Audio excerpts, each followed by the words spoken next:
51খন দেৱীপীঠৰ মাজত অন্যতম গুৰুত্বপূৰ্ণ দেৱীপীঠ গুৱাহাটীত অৱস্থিত মা কামাখ্যা দেৱীপীঠ। মা কামাখ্যা মন্দিৰ হিন্দু ধৰ্মৰ এক প্ৰাচীন মন্দিৰ। 1553 চনত মুছলমান সেনাপতি কালাপাহাৰে কামৰূপ আক্ৰমণ কৰি কামাখ্যা মন্দিৰ ধ্বংস কৰিছিল। ভাৰতবৰ্ষৰ বিভিন্ন প্ৰান্তৰ পৰা এই অম্বুবাচীৰ সময়ত ভক্তই ভিৰ কৰে। লগতে আজিকালি জানিব পাৰিছোঁ বিদেশৰ পৰাও ভক্ত অহৰহ লানি নিচিঙা সোঁত বয়। মাৰ এনুৱেল মেইন ছেশ্যনৰ পিৰিয়ডৰ সময়ত ঋষিমুনিসকলে টপ জপ কৰে, জাগ তেওঁলোকে তেওঁলোকৰ শক্তি বঢ়ায়। এয়া দেখিছে পীঠৰ গেটৰ সন্মুখত হাজাৰ হাজাৰ চেণ্ডেল। সকলোৰে এটাই আকাংক্ষা, মাৰ যিহেতু পিৰিয়ডৰ সময়ত মুখ্য দ্বাৰ বন্ধ থাকে, সেয়েহে মুখ্য দ্বাৰৰ বাহিৰতে এবাৰ মূৰ দোৱাৰ হেঁপাহ, সকলোৰে এবাৰ চোৱাৰ হেঁপাহ। সেয়েহে ভক্তই ভিৰ কৰিছে নীলাচলৰ বুকু। আজি উখল মাখল পৰিৱেশ। এয়া দেখিছে কিন্নৰসমূহ, তেওঁলোকে যাকেই যেনেকৈ পাইছে আশীৰ্বাদ দি গৈছে আৰু সকলো ভক্তই আশীষ শিৰত লৈ আগবাঢ়িছে নীলাচলৰ বুকুলৈ। খোজ কাঢ়িছে কোনোবাই আকৌ কলাত লৈ গৈছে নিজৰ বাচ্চাটোক। খালী ভৰিৰে সেই প্ৰখৰ ৰ'দত তেওঁলোকে খোজ দিছে আৰু কোনোৱে ভক্তসকলক পানী বিলাইছে, ফূৰ্তি বিলাইছে আৰু সকলোৱে যেনেকৈ সেই 3-4 দিন বিলীন হৈ যাব বিচাৰিছে মা কামাখ্যা দেৱীৰ নামত। আজি প্ৰথমবাৰৰ বাবে অম্বুবাচী মেলালৈ আৰু এয়া মা কামাখ্যাৰ গেট, মুখ্য গেট, আৰু ইয়াতে আমি প্ৰৱেশ কৰিছোঁ। এতিয়া চলি আছে অম্বুবাচী মেলা, তো সকলোৱে জানে। তো ভিতৰত যাওঁ আৰু সম্পূৰ্ণ পৰিৱেশ আপোনালোক দেখুৱাম। অম্বুবাচীৰ সময়ত যিহেতু আজি খুব বেছি ৰ'দ দিছে আৰু সেই ৰ'দ দিয়াৰ বাবে ৰাস্তাসমূহ গৰম হৈছে আৰু এই ৰাস্তাসমূহ গৰম হোৱাৰ বাবে তেওঁলোকে খুব ধুনীয়াকৈ ৰাস্তাসমূহত পানী ছটিয়াই আছে এই ভাইটিসকলে। তো ইয়াৰ ৰাস্তাসমূহ গৰম হোৱাৰ কাৰণে পানী ছটিয়াই আছে। খুব সুন্দৰ পদক্ষেপ। কেনেকুৱা ভাইটি? ইয়াত বহুতে কিছুমান দান কৰে, হয় কিছুমান পানী দান কৰে, কিছুমান অন্ন দান কৰে আৰু এওঁলোকে পানী দান কৰি আছে। कितने दिन से भैया ये कर रहे हैं आप लोग? कितने दिन से कर रहे हैं? हम लोग तो कल से 22 तारीख कल था ना। हर साल करते हैं क्या? हर साल आते हैं यहाँ पे? हर साल यहाँ ही मिलेगा। और देखो दिखा सबने निमाना देखा सेवा सोसाइटी गुवाहाटी, स्मेज फौज नॉर्थ ईस्टर्न ग्रेटा दल दोनों मिलकर ही सेवा करता है। ठीक है। हर साल करता है। 40,000 क्लास लगता है।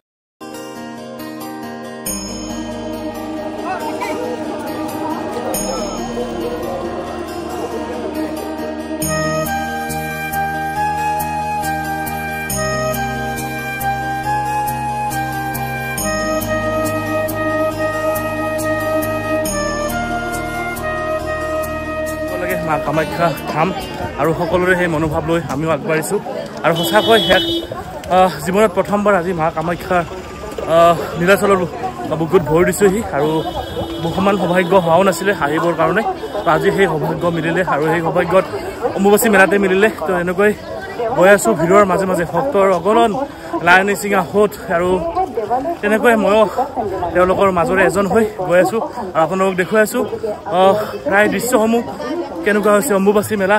তো আপোনালোকে যদি অহা নাই, এই বছৰটো প্ৰায় শেষেই হ'ব, আজি ৰবিবাৰ হয়। তো আহিব আপোনালোকে নেক্সট ইয়াৰ অম্বুবাচী মেলালৈ। সঁচাকৈ এক পবিত্ৰ মনোভাৱেৰে মুখৰিত হয় মন আৰু আপোনালোকে আহি দেখিব যে ইয়াতে কেনেকুৱা ধৰণৰ মানুহ ইয়াত খোজকাঢ়ি গৈ আছে। অম্বুবাচী মেলালৈ আহোঁতে লগ পালোঁ আমাৰ কৰিশ্মা মন্দিৰ লগ পালোঁ। কেনেকুৱা কৰিশ্মা? বহুত বেছি ভাল লাগিছে আপোনাকো লগ পাই আৰু এটা উঠি গৈ আছে এতিয়ালৈ আৰু ইমান গৰম হৈছে, এতিয়া ৰখি দিছোঁ আৰু দাদাকো লগ পাই ভাল লাগিলে। তো ওপৰত গৈছিলে নে? নাই, যামহে এতিয়া। বহুত মানুহ ন? দিয়া আহা।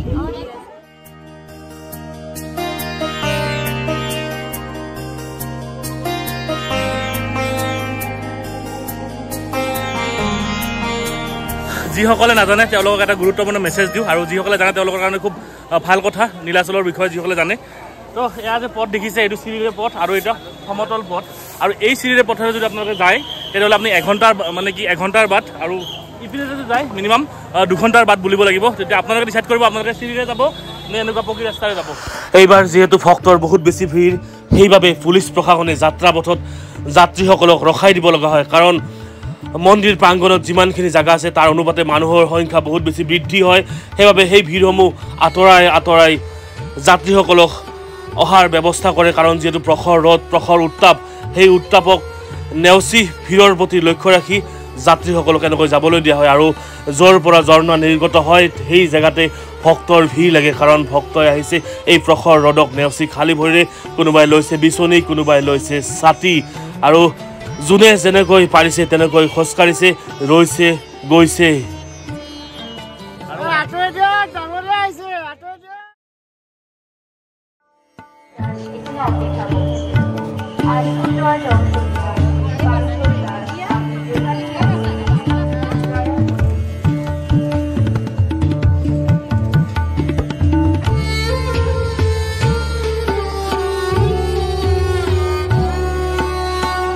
মাৰ কাষ পাবলৈ আৰু বেছি পৰ নাই আৰু 20-30 খোজ মাৰিলে মাৰ কাষ পাম কাৰণ মনটো উগুল থুগুল কাৰণ আজি জীৱনত যিমান বয়স হৈছে আৰু সেই বয়স চোৱা এই কালচোৱাত বয়সৰ এবাৰো অহা নাছিল মই আজি আহিছোঁ কামাখ্যা মন্দিৰ দৰ্শন কৰিবলৈ অম্বুবাচী মেলা যিহেতু চলি আছে তো সেয়েহে সমগ্ৰ যিফালে চাওঁ সিফালে কেৱল ভক্তৰ ভিৰ লানি নিচিঙা সোঁত আৰু মই আমাৰ আৰক্ষী প্ৰশাসনক ধন্যবাদ জ্ঞাপন কৰিছোঁ তেওঁলোকে ইমান সুন্দৰকৈ নিয়াৰিকৈ সকলো কাম তেওঁলোকে চাই আছে তেওঁলোকক ধন্যবাদ জনাব লাগিব কাৰণ ইমান বেছি প্ৰখৰ ৰ'দ ইমান বেছি গৰমকো নেওচি তেওঁলোকে আমাৰ বাবে সেৱা আগবঢ়াইছে আৰু আমিও তাৰে সহভাগী হৈ চাবলৈ আহিছোঁ খুব সুন্দৰ মনোমোহা পৰিৱেশ পাছফালে চাওক গেট আৰু এতিয়া আমি সোমামেই আৰু বেছি পৰ নাই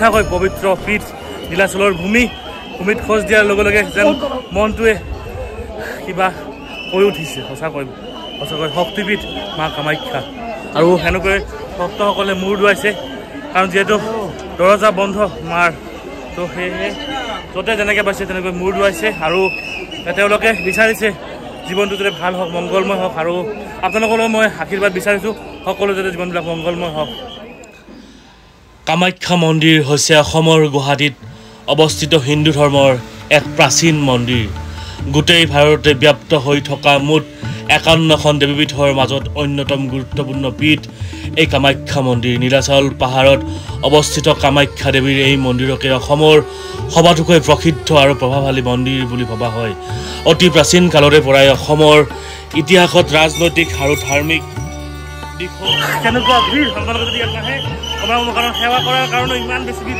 লগালগ সেৱা কৰা লগালগ ওলা বাপৰে বাপ সঁচাকৈ আৰু চাওক মানুহ পাছফালে মানুহ এই সৰু সৰু ছোৱালীবিলাকে ইয়াতে আছে তোমালোকে স্কুলত পঢ়া নহয় না স্কুলৰ পৰা আহিছা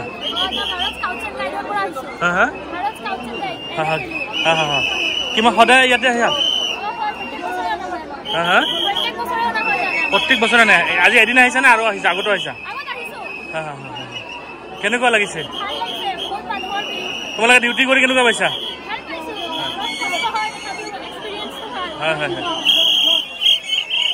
ইহঁতৰ দৰে মাইনাহঁতে ইয়াতে ডিউটি কৰি আছে আৰু এছা ভক্ত দেৰি নাই ইয়াতে ফটাফট ফাষ্ট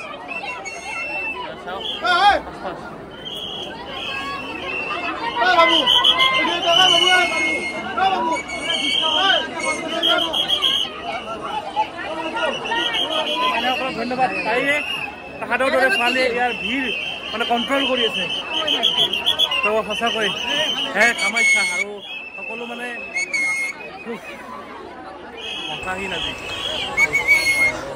কামাখ্যা মন্দিৰ নিৰ্মাণকৰ্তা হিচাপে প্ৰবাদ অনুসৰি নৰকাসুৰ আৰু ইতিহাস অনুসৰি কোচ নৃপতি মহাৰাজ বিশ্বসিংহ আৰু তেওঁৰ পুত্ৰ নৰনাৰায়ণ আৰু চিলাৰায়ৰ কথা জনা যায় কামাখ্যা মন্দিৰ উৎপত্তি সংক্ৰান্তত মুখে মুখে শুনি অহা কালিকা পুৰাণৰ আখ্যান অনুসৰি দক্ষৰ জীয়ৰী সতীয়ে পিতৃৰ ৰমতত মহাদেৱৰ সৈতে বিবাহ হৈছিল। সা সম্পত্তি নাইকিয়া ঠকনা বুলি মহাদেৱক দক্ষই চকু পানীৰে দেখিব নোৱাৰিছিল।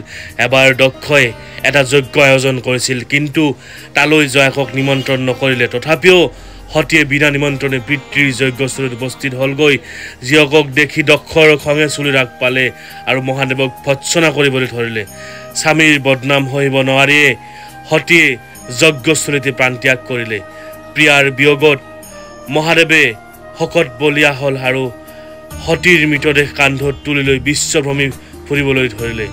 এনেদৰে ফুৰোতে লাহে লাহে মৃতদেহটো গলি শৰীৰৰ অংশবোৰ ঠায়ে ঠায়ে পৰি গ'ল।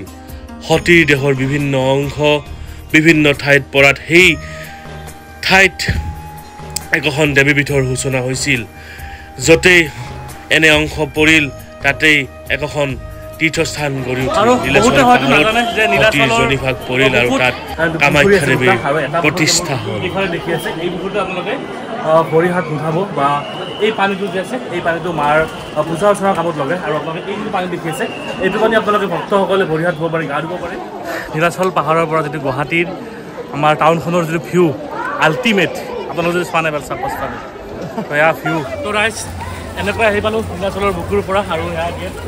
তো আজিৰ ভিডিঅ'টো ইমানে আছিলে। যদি ভিডিঅ'টো চাই কেনেকুৱা পালে কমেণ্ট কৰি জনাবলৈ নাপাহৰিব। আৰু আপোনালোকে যদি অম্বুবাচী মেলাত অহা নাই তেতিয়াহ'লে অহা বছৰ আকৌ আহিব, প্লেন বনাওক।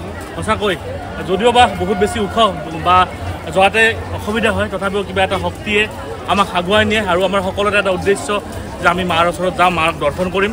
আৰু সঁচাকৈ এক সুন্দৰ অনুভৱে আজি খুপনি পুতিছে মনত। আৰু তেনেকৈ আজি এই ভিডিঅ'টো বিদায় মাগিছোঁ। যদি ভিডিঅ'টো ভাল পালে লাইক কমেণ্ট ছাবস্ক্ৰাইব কৰা ফেচবুক চাইছে পেজটো ফ'ল' কৰি দিয়ক। তো জয় মা কামাখ্যা।